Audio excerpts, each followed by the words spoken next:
You know, when you think about getting a medical diagnosis, there's a certain comfort in the precision of it. Oh, definitely. It's very cut and dry. Right. It feels like engineering almost. Like if you take a bad fall and your arm is throbbing, you go to the hospital and they put you in front of an X-ray machine. And a few minutes later, the doctor just slaps that film up on the light board. Exactly. They point to a very clear, jagged white line across the bone, and that's it. The mystery is totally solved. The ambiguity is just completely removed from the equation. Yeah. You aren't sitting there debating the philosophy of the pain. Yeah, you're looking at a mechanical failure of the skeletal system. Right. But then you try to apply that same desire for precision to human society. You step into the world of sociology or historical decline, civilizational collapse. And suddenly that pristine X-ray machine just shatters into a million pieces. Yes, it completely shatters. We end up looking at a diagnostic landscape that is incredibly murky. Extremely murky. Because when a society begins to decay, right, when poverty rises, when political systems deadlock, when a nation loses its standing on the global stage, we can't just point to a single jagged line on a chart. No, we just end up pointing fingers at each other instead. Exactly. We blame economics, we blame morality, foreign interference, or just historical bad luck. And because of that, we end up treating the symptoms.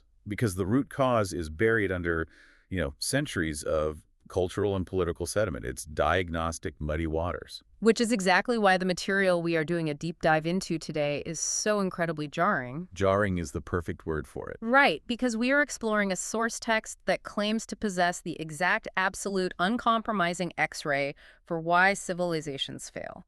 But there is a massive paradox here that we really need to confront right at the top of this. Yeah, let's get right into the paradox, because for you listening, this is where it gets really interesting. The paradox is that the people who read this specific text the most, the ones who literally memorize it and recite it every single day.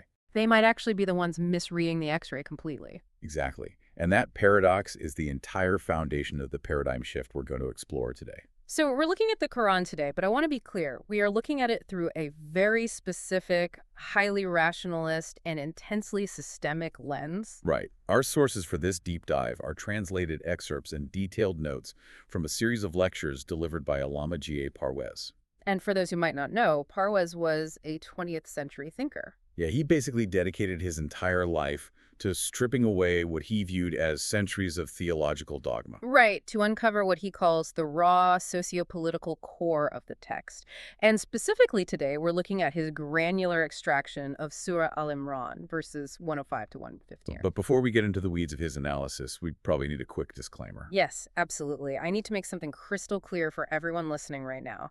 The concepts we're going to unpack today are highly, highly provocative. They really challenge the foundational structures of modern democracy, territorial nationalism, and just traditional religious practice in general. So our role here is not to advocate for this system.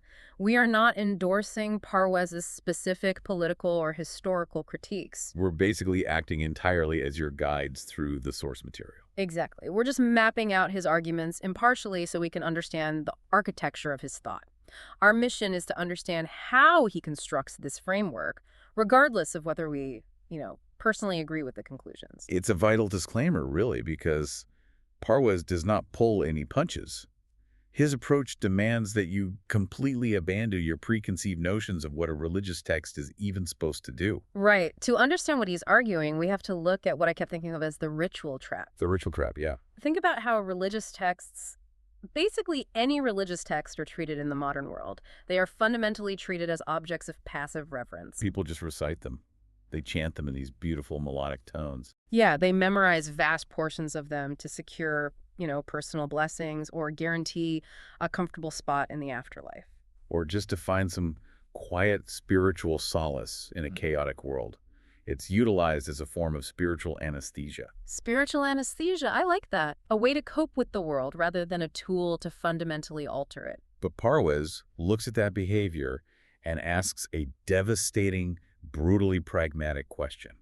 Right. He says, if this text is the ultimate divine truth, why is it that the societies reciting these verses with the most fervor are so frequently destitute? Exactly. Why are they economically paralyzed? Why are they technologically lagging behind? Why are they politically fractured and completely subjugated on the global geopolitical stage?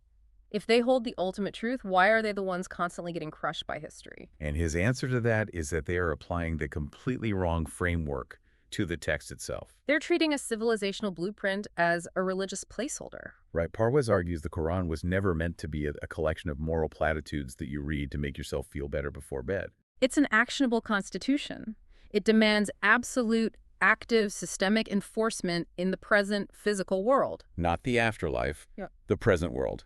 As I was reading the source notes, a modern analogy kept playing out in my head. Oh, let's hear it. Okay, imagine a scenario where a highly advanced ancient civilization gifts humanity a flash drive, and it contains the ultimate, perfectly optimized operating system for society. Okay, I'm tracking with you. It has the code to eliminate poverty, to balance resource distribution, to create perfect systemic justice. But instead of plugging the flash drive into a server, compiling the code, and running the programs, We build a shrine around the flash drive. yes, we gather around it once a week and we sing the source code out loud. We literally chant the ones and zeros in beautiful harmonies. And then we look around at our crumbling societies, at our starving populations, and we wonder why the program isn't opening. Exactly. We're chanting the code instead of compiling and running it. The tragedy of that analogy is profound because chanting the code requires effort, but zero systemic execution. The machine remains totally idle. And Parwez goes a step further in his lecture to explain why this happened. He points to a massive historical deception. Yeah, he argues that over the centuries, traditional religious leaders, kings, and exploitative elites essentially conspired to trick the masses. Whether consciously or just through convenient misinterpretation. Right. They took the Quranic concepts of divine reward and divine punishment, which Parwez insists were originally intended to be tangible, worldly, socioeconomic consequences. Then they postpone them entirely to the afterlife. Exactly. Which is just the most brilliant, insidious magic trick a corrupt ruling class could ever pull off. Oh, it's brilliant. Think about it from the perspective of an exploitative king hoarding all the resources. The best possible thing you can do is convince the starving population that their suffering in this life is actually just a test. You tell them, don't worry that you're marginalized. Don't worry that you have no political agency. Your real reward is waiting for you after you die. The poorer you are now, the richer you'll be in heaven. So just keep your head down, keep reciting the verses, and do not challenge my authority. It completely pacifies the exploited masses. It creates total political complacency. Right, because if justice is something that only happens in a post-mortem courtroom in the sky, then there is absolutely no urgency to establish justice on Earth today. It neuters the constitutional operating system completely. It takes a dynamic, geopolitical force designed to dismantle tyranny and turns it into a passive ritual that actually protects tyranny. Wow. Okay, so Parwez's mission in these lectures on Surah Al-Imran is to violently shatter that misconception. He wants to drag these concepts out of the clouds and bring them back down to the harsh realities of global economics and statecraft. So if we've been misreading the source code this badly for centuries, where exactly does the translation start to break down? To understand that, we have to look at the actual Arabic vocabulary being used in these verses. Right, we need to trace the linguistic shift.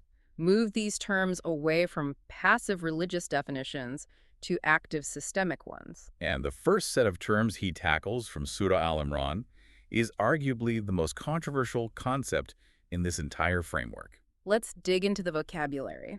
The text focuses heavily on the Arabic word tafarruq, Which translates generally to division or fracturing, and it pairs this with the term azab. which translates to parties, factions, or sects. Now, if we look at the traditional religious view of these words, how are they normally interpreted? Well, in traditional scholarship, tafarruq and azab are often softened. They're viewed through the lens of legitimate differences of opinion. Like, humans are naturally diverse, so of course we're going to have different religious sects or schools of thought. Exactly. Many traditionalists view this kind of scholarly division not as a fatal flaw, but almost as a mercy, a natural diversity of human thought. And if we expand that to the modern, secular political context, Azab political parties are literally the bedrock of our entire global order. Oh, absolutely. Think about the last time you watched a parliamentary debate on the news. You probably viewed it as democracy in action. We are taught that having a ruling government and an opposing party is the absolute pinnacle of human freedom. We champion checks and balances. We export this multi-party system around the world as the cure for tyranny. But Parwez's rational analysis completely upends that worldview, right? Completely. He defines Tafarruq not as a benign difference of opinion, but as the catastrophic fracturing of the unified sociopolitical system. And the mathematical assertion he makes here is wild. It is. He says that dividing a populace into religious sects or modern political parties is functionally identically equivalent to shirk. Okay, let's pause right there, because that is a massive claim. It's a huge paradigm shift. For anyone listening who might not be intimately familiar with Islamic theology, shirk is traditionally understood as the absolute unforgivable sin. It means polytheism. Associating partners with God. Exactly, like praying to a statue or an idol. And Parwez is saying that forming a political opposition party, a cornerstone of democracy, is the exact same thing as bowing down to a wooden idol. Yes. How does he make that leap? He makes the leap by redefining what the ultimate authority actually is. In his framework of the Quranic social order, the ultimate sovereign authority is God. Right. But that divine law is not some mystical feeling. It is expressed physically and tangibly through the singular constitution of the Quran. So the system established by this constitution, which is called Deen. Deen is entirely indivisible. There is zero separation between religion, politics, economics, and law. They are all one unified matrix. So the constitution is the sovereign. Precisely. If you create a faction, a religious sect, or a modern political party, what are you actually doing mechanically? You're setting up a rival authority. Exactly. You're creating a group that operates on a different mandate, a different manifesto than the central constitutional law. And in the realm of systemic statecraft, setting up a rival lawmaking authority is setting up a partner to the ultimate divine authority. That is what Parwez means by systemic shirk. It's not about praying to statues. It's about creating competing centers of legislative allegiance that fracture the unity of the state. Okay, I have to step in here and challenge this because the modern liberal mind recoils at this idea. I'm sure it does. If we view an opposing political party not as a democratic check and balance, but as a fatal systemic disease as shirk, doesn't that just describe a totalitarian one-party state? It's the most natural pushback to this framework. Right, because we look at opposition parties as the only thing stopping a government from becoming entirely corrupt. If everyone is forced into one single political entity with no opposition allowed, isn't that a recipe for absolute tyranny? We will definitely address the mechanics of how this unified state avoids dictatorship later when we discuss free will. But to answer your immediate point about division preventing tyranny, Parwez argues the exact opposite. He thinks the division is the tyranny. Yes. He points out a fascinating historical example cited directly in the Quran to prove this, found in Surah 28, verse 4. It focuses on the figure of Pharaoh. Now, when we think of Pharaoh, we think of the ultimate tyrant, a guy with a whip forcing enslaved populations to build massive pyramids. Pure brute force. Exactly. Brute force is part of it, but the Quranic text highlights a much more insidious psychological mechanism to Pharaoh's tyranny. The verse explicitly states that Pharaoh's greatest crime, the actual mechanism he used to oppress the land, was dividing his populace into factions. Divide and conquer. Exactly. He fractured their unity so he could play them against each other.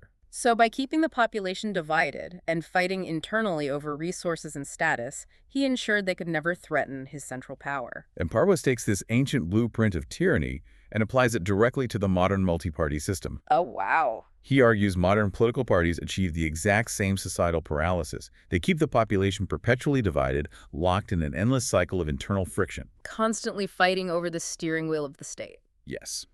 And while the population is busy fighting itself, they are entirely incapable of functioning as a single, unified, powerful entity. That is a staggering way to reframe reality. It really is. We look at a parliament building with politicians screaming at each other from across the aisle, spending billions on campaigns, and we call it freedom. And Parwez looks at that exact same broadcast and sees Pharaoh's playbook in action.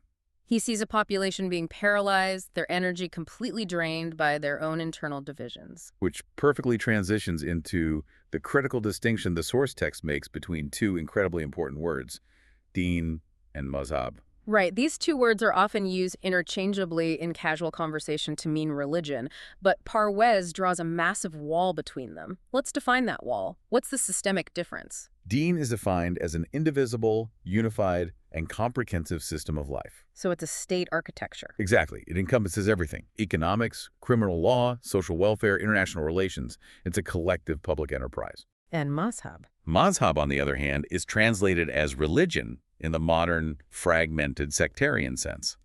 Mazhab is private, it's ritualistic, it's highly individualized. Okay, a metaphor comes to mind here. Think about the human body. Mazhab is like taking a daily vitamin. I like that. It's a private, personal choice you make for your own individual wellness. Some take vitamin C, some take iron. But deen is the central nervous system. Yes, it connects every organ, every muscle, every cell. It has to operate as one unified, indivisible network for the body to walk and survive. Because if you try to run a body where the left leg operates on a different nervous system than the right leg, the body collapses. Parwez is saying society requires a central nervous system, not a collection of individual vitamins. That analogy captures it perfectly. The source notes emphasize that the moment a society creates political parties or religious sects, they've officially abandoned deen and settled for mazhab. They've unplugged the central nervous system. Exactly, and the text is explicit. The consequences for abandoning deen and fracturing the state are severe, immediate, and inescapable. Which brings us to our second set of linguistic terms from the lecture notes. The terms used to describe those consequences: azabi azim and wujuhun tazwadu. Azabi azim translates to the great punishment or the supreme penalty. And wujuhun tazwadu literally translates to blackened faces. Let's start with the traditional interpretation again, because this ties right back into the ritual trap we talked about. Right, postponing everything to the afterlife. Yeah, in traditional theology, the great punishment and blackened faces are viewed entirely as post-mortem events, literal hellfire. The terrifying idea that on the day of judgment, the faces of sinners will physically turn pitch black. But Parwez applies his systemic methodology here, and the translation shifts dramatically. So it's not physical faces changing color. No. Blackened faces is a powerful Arabic metaphor for a nation suffering extreme worldly humiliation, subjugation, and economic destitution right here in the present physical world. Oh, wow. So a blackened face isn't a theological mark, it is a geopolitical status. Exactly. It represents the loss of geopolitical sovereignty. The source notes use some incredibly visceral imagery to explain this. They ask the listener to look at a specific demographic footprint stretching from Morocco to Indonesia. Massive populations. Hundreds of millions of people. Huge geographical land masses holding some of the most abundant natural resources on the planet.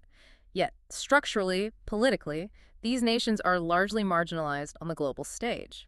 The text describes it brutally. It says, this is the status of a nation that must, quote, beg for bread on the global stage. Beg for bread. When a nation with that much potential has to constantly ask for foreign aid, when it's buried in international debt, it's foreign policy dictated by superpowers. That nation has lost its dignity. That total loss of independence, that disgrace of dependency, that is what a blackened face looks like in the real world. And conversely, the lecture contrasts this with the term wujuhun tabiadu, which translates to illuminated faces. And again, Parwez argues this does not mean glowing angels in heaven. Right. An illuminated face means living in earthly prosperity. It means your society possesses absolute geopolitical sovereignty. You don't have to beg anyone for anything. You are economically independent. Your legal system is just, your people are fed, your borders are secure, you have dignity.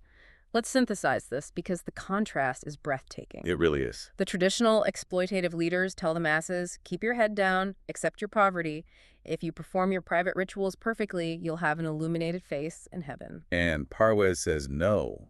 The illuminated face is the dignity of a sovereign, prosperous society today. And if you fracture your society into political parties and religious sects, which is systemic shirk, the mathematical consequence is you suffer azab izim, the great punishment, economic poverty and global humiliation. It's a direct chain reaction. Dividing the state fractures the economic base. Fracturing the economic base weakens international leverage. Which leads to reliance on foreign loans. And foreign loans dictate domestic policy.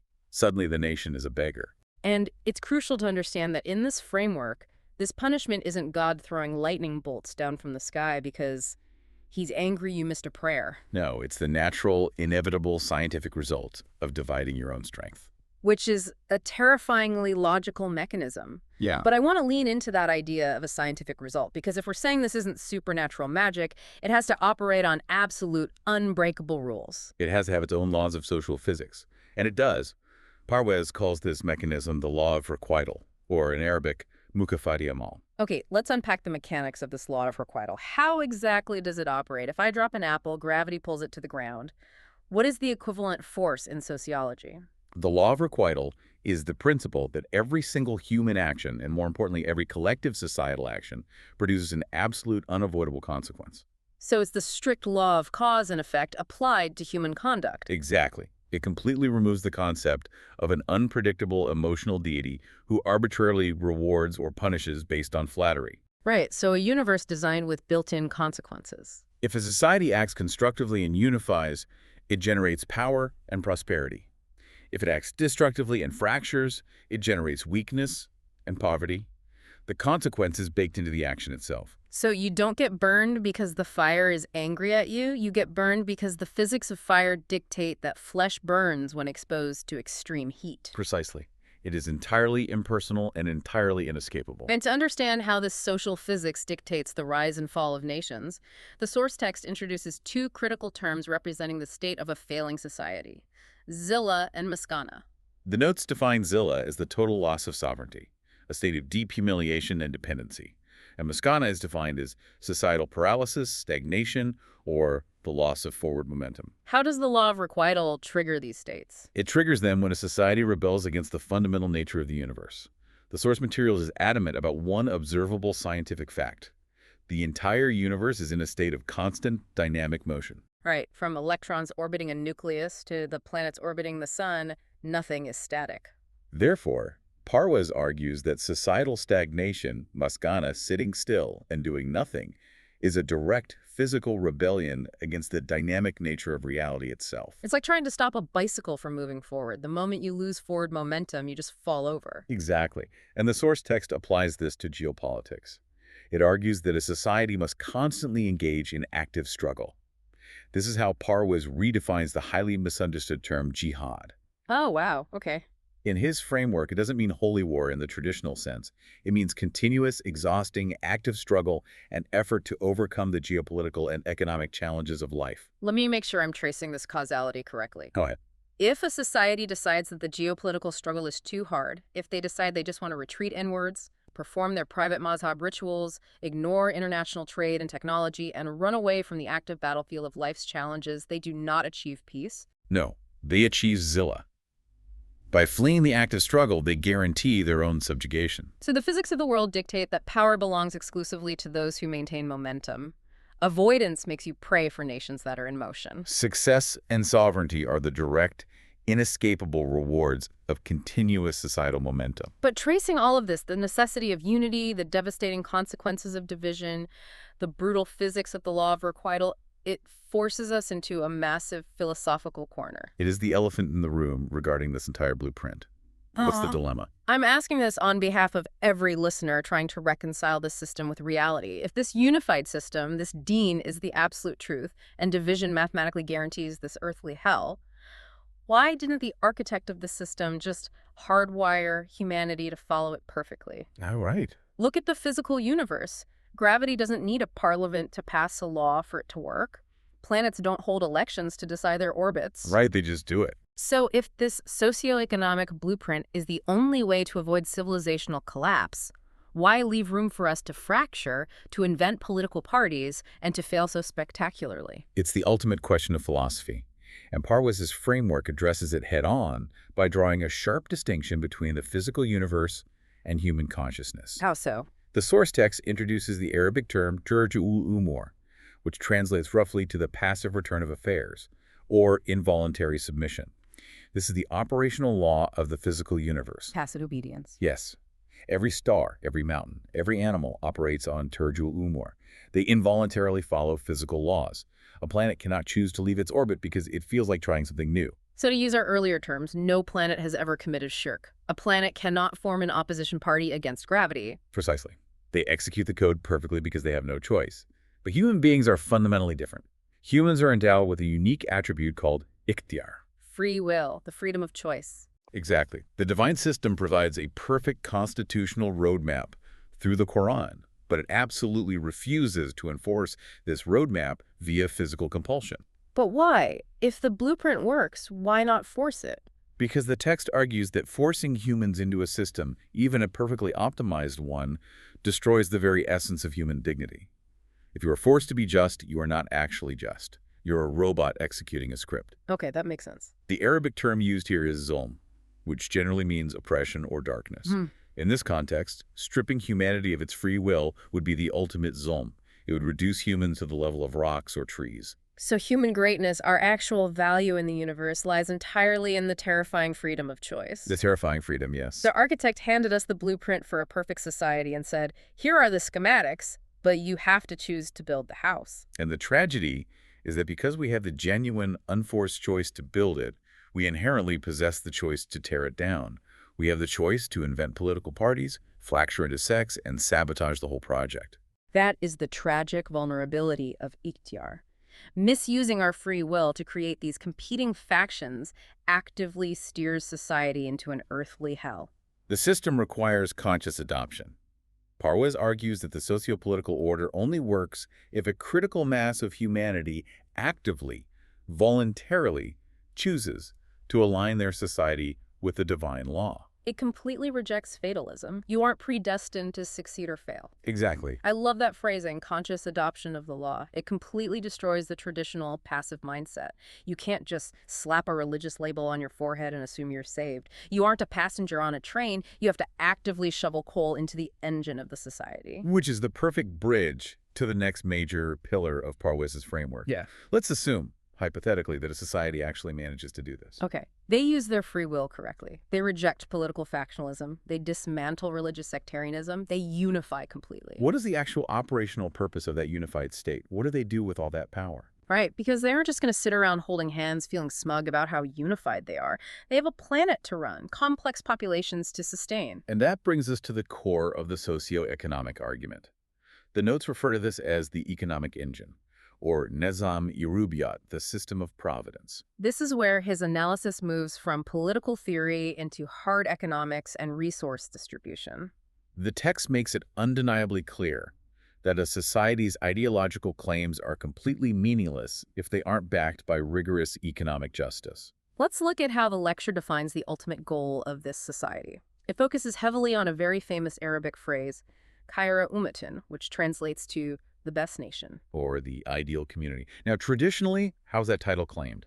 Traditionally, it's treated almost like a racial or theological inheritance, a title of inherent superiority granted by birthright or by adopting a specific religious label. People will say, we are the best nation because we perform these specific rituals. Like a VIP wristband. You get into the exclusive club just by knowing the password at the door. It requires no actual labor.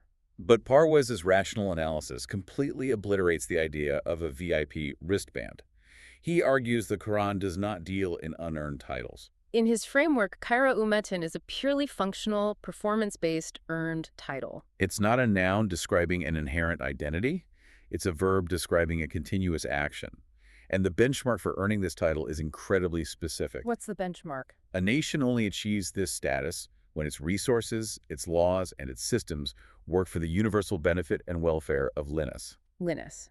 That translates to all mankind, for all of humanity, not just for your own citizens or people who share your ideology. Precisely. This is the radical core of Nizami Rububiyat. If a nation builds a powerful economy but uses it solely to enrich its own elite or its own narrow nationalistic prosperity while ignoring the suffering of the rest of the world. It absolutely cannot claim to be the best nation. Right. It only earns that title when it functions as an engine of universal providence, ensuring the basic needs of all humanity are met. So we're not talking about a spiritual club here. We're talking about a global welfare state with immense geopolitical teeth. Yes, actual teeth. And the source notes explain exactly how those teeth operate, using two more Arabic terms Parwez radically redefines, Ma'ruf and Munkar. The traditional translation of enjoining Ma'ruf is encouraging recognized good, and forbidding Munkar is discouraging unrecognized evil. Which in practice usually looks like a very passive verbal exercise. The guy standing on the street corner with a megaphone, preaching at people to be nice to their neighbors. Moral preaching. But Parwez argues that preaching morality without possessing the systemic political power to enforce it is fundamentally meaningless. Even degrading, the notes say. You can stand on a soapbox and preach against poverty until you lose your voice, but if you don't control the economic engine, if you don't have the state power to actually alter supply chains, distribute food, and dismantle monopolies, your preaching is empty wind. Wow. So what does enforcing Maruf and Munkar actually require in this blueprint? It requires the acquisition of absolute, unassailable political sovereignty. The state must acquire enough sovereign power control over the courts, police, military, banking system to legally and practically execute equitable laws. The state machinery itself must be the instrument that physically eradicates economic oppression. Exactly. I need to pause here because this represents a massive paradigm shift. We're moving from, we should encourage people to be good, to a highly aggressive mandate. We must acquire absolute political power to crush systems of economic exploitation. It's a very intimidating shift. To achieve that level of enforcement, a state has to be incredibly strong. It cannot be dependent, which leads to the source material's intense focus on economic self-reliance. The necessity of absolute self-reliance is a major theme in the lecture. The text explicitly warns against relying on foreign alliances, capitalist blocs, or communist powers for temporary survival or economic aid. Right, because if your entire mandate is to eradicate exploitation, you can't be funded by the very global powers that are doing the exploiting. The sources mention that forming strategic alliances under the guise of a shared belief in God, just to secure a piece of bread, results in permanent political subjugation. Keep in mind the historical context here, right? Parwez was writing during the Cold War. Exactly. He was watching newly formed nations immediately align themselves with the U.S. or the USSR, taking on massive debt and allowing foreign military bases on their soil. And Parwez is saying the moment you take that money, the moment you hold out the begging bowl, you've lost your sovereignty. You become a proxy. Your foreign policy is no longer dictated by the unified constitution. It's dictated by the IMF or a superpower's State Department. A true markaz, a sovereign central authority, must secure its own economic stability first. It must feed its own people through its own labor, so it has the uncompromised strength to protect the weak globally. Dependency is the antithesis of the Quranic order. But listen, this is where I imagine a significant portion of our audience is going to feel a very deep sense of alarm. Because of the concentration of power. Exactly. Let's look at the picture we've painted. A state that demands absolute ideological unity, brooks no political opposition, requires immense sovereign power, and insists on total economic independence to project its will globally. It sounds intimidating. To a modern ear, that sounds like the justification for every terrifying expansionist empire in history. We possess the perfect system, therefore we have a mandate to conquer the rest of the world. How does this framework prevent itself from becoming a hyper-nationalistic war machine? It is the most critical stress test of the entire theory. And Parwez's framework anticipates this exact fear by introducing the law of universal utility. Okay, the law of universal utility. How does that neutralize nationalism? How does it stop the empire from just conquering for the sake of conquering? It neutralizes nationalism by making the state's power entirely conditional.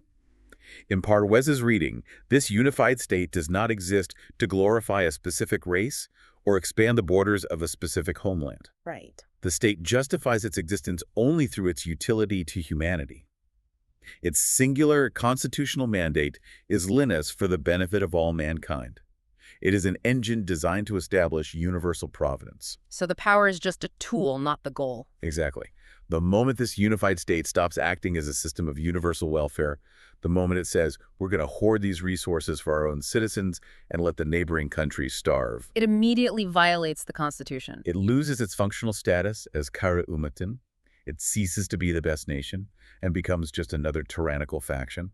Its power is legitimate only as long as it acts as a global servant. A superpower constitutionally chained to the welfare of the poorest person on the planet. That is a fascinating concept. It's totally revolutionary. But it leads us directly into the most boundary-breaking part of this entire blueprint.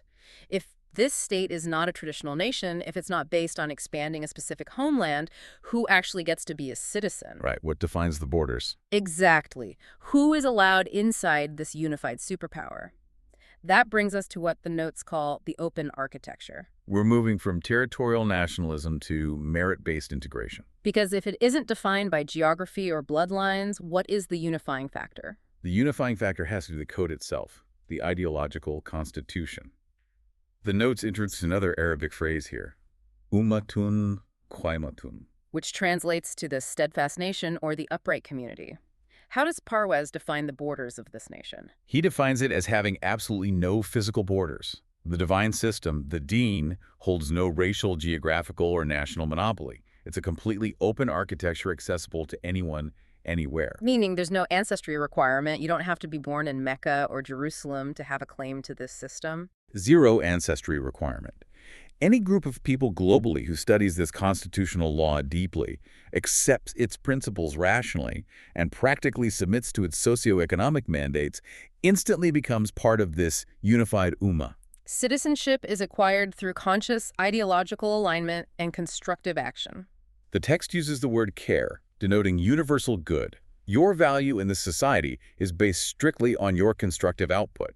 It irrevocably invalidates all claims of being chosen by birthright. So if you execute the code, you are part of the nation. Doesn't matter if you were born in New York, Nairobi, Tokyo, or New Delhi, it's an intellectual and practical citizenship. And the source material provides a deeply tragic, real-world historical case study to illustrate the struggle between this open citizenship and restrictive modern territorial nationalism. And again, to our listeners, we're just reporting the historical analysis provided in the source text here. It focuses on the struggle of Muslims in the Indian subcontinent during the 19th and 20th centuries. Right. The notes mention figures like Sir Syed Ahmed Khan and the philosopher-poet Allama Iqbal. They were watching the British Empire recede, trying to figure out how the massive Muslim population of India should organize itself. And they fought fiercely to maintain a distinct ideological identity. They argued their primary identity wasn't tied to the soil of the Indian subcontinent, but to the ideological blueprint of the Quran. They were resisting absorption into territorial Indian nationalism. Because they believed an ideological state was fundamentally different from a territorial one. They were trying to build a modern manifestation of ummatun qaimatun. A nation based on an idea, not a piece of land.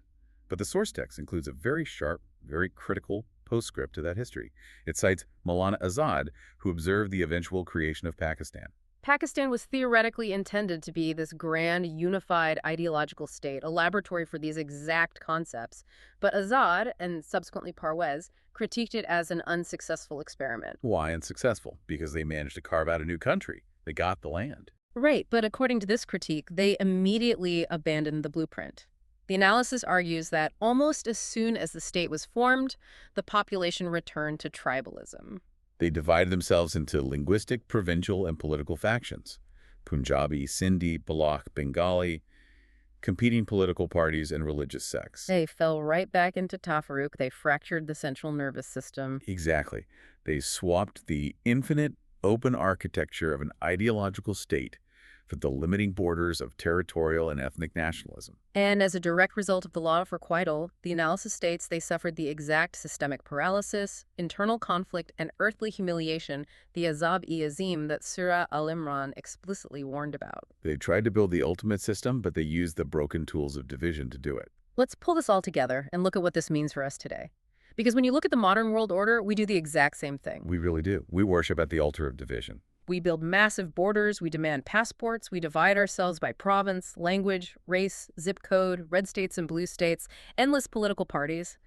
And what do we call it?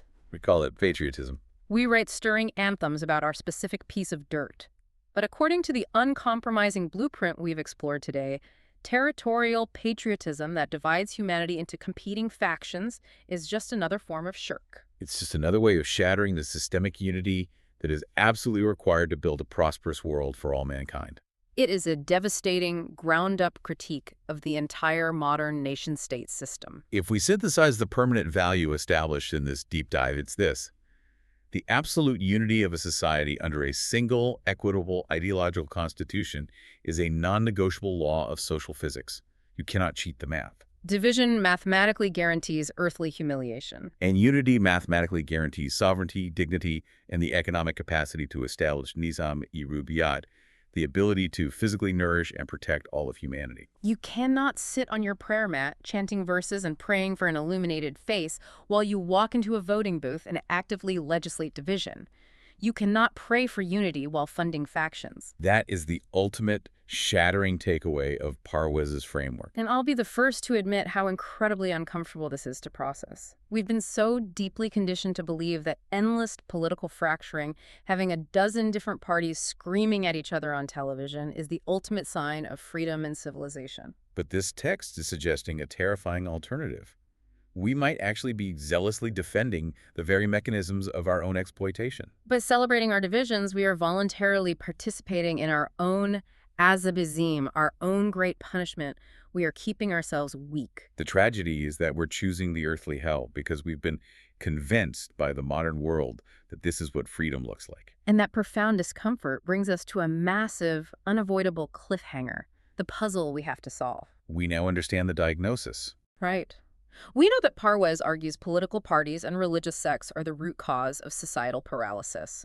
We know the divine blueprint demands a singular, undivided central authority a mark has. But here's the massive practical question. How does a modern, deeply fractured society actually transition into this unified central authority without it immediately devolving into a terrifying dictatorship? How do you build uncompromising systemic unity while simultaneously preserving that fragile human free will we talked about earlier? That mechanism, how you balance total unity with total freedom, is exactly what we are going to unpack in our next deep dive into this series.